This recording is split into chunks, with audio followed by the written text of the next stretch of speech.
so this is an extra video about the exponents. When you get to pages 3 and 4 on your homework package, the exponents there that you're going to be working with, you need to understand that there's a basic rule with exponents that if the bases are the same, then you can add or subtract the exponents.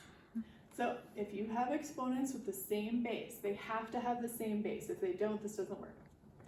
But if they have the same base, then you can add or subtract the exponents, the little numbers on the top, if you're multiplying or dividing the bases. So if you have an example like this, I have 5 to the power of 4 times 5 to the power of 3. So instead of figuring those out, I can simplify that.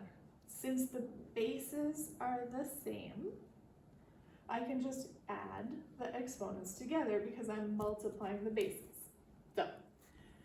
So 5 to the power of 4, 5 to the power of 3 can be expressed as 5 to the power of 7 because I added the 4 and the 3 together.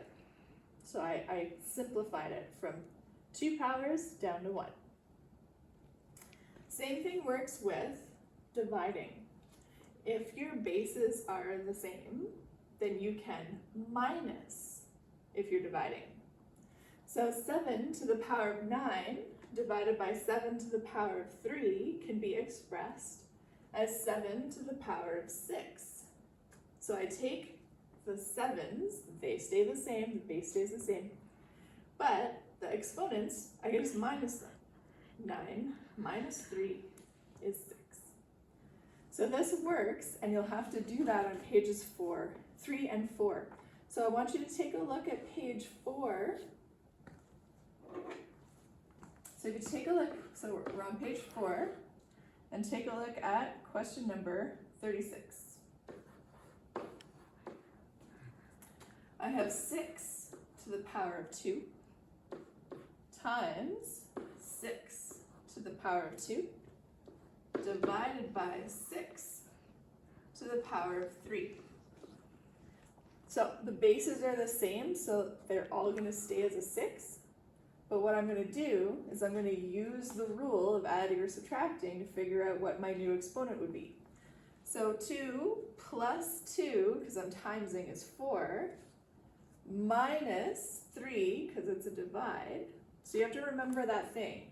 If you're timesing, you're adding the top. If you're dividing, you're minusing the top.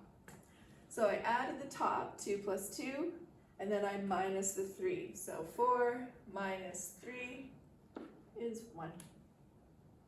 So that's how you can do these ones. On pages 3 and 4, they are not asking you to do the multiplication. Once you hit 6 to the power of 1, you're done answering that question. They're asking you to practice using this rule. If you're timesing and the bases are the same, you can add the top. If you are dividing and the bases are the same, you can minus the top. So you're not actually solving any of these exponents on pages 3 and 4. All right, so there you go.